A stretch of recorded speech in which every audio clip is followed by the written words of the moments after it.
નામ અબ્દુલ્લા, રોશન મીઠાઈ સેન્ટર વાળો, કે મને અહીં 45 વર્ષ થયા રોશન મીઠાઈ સેન્ટર મેં ચાલુ કર્યું તેને, પરંતુ અત્યારે 5 વર્ષથી હાજીપીરનો જ્યારે મેળો આવે ત્યારે અમે અહીંયા 35 થી 40 ધંધાર્થીઓ છીએ અને હાજીપીરના મેળા અનુલક્ષી અમે પોતાના રિસ્ક કરી અને ધંધો કરીએ છીએ.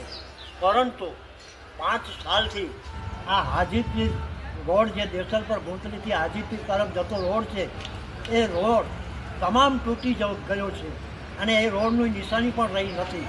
તો એવી હાલતમાં 5 વર્ષથી અમારા જે ધંધા ઉદ્યોગ, અમારા જે દેસલપરના ધંધા હતા એ ધંધા આજે સાવ તૂટી ગયા છે અને બેકારી આવી ગઈ છે.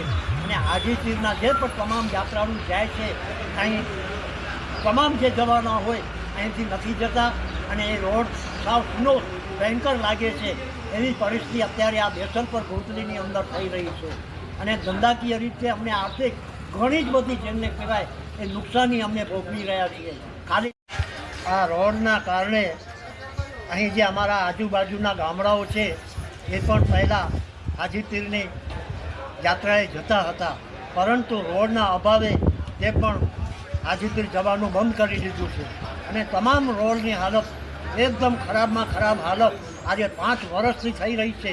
ઘણી વખત અમો ચક્કાજામ પણ કર્યા છે, અમો આવેદનપત્ર લેખિતમાં અને મૌખિકમાં પણ આપ્યા છે, પણ આજની તારીખમાં સરકારશ્રીએ હાજીપીરના રોડ બાબતમાં કોઈ પણ ધ્યાન આપ્યું નથી અને તમામ કામ બંધ થઈ ગયેલો છે. અમને એ જ તકલીફ અને એ જ પરિસ્થિતિ છે કે હાજીપીરનો રોડ બને એવી અમે સરકારશ્રી પાસે, આગેવાનો પાસે અને રાજકીય અગ્રણીઓ પાસે નમ્ર અરજ અને વિનંતી છે મારી.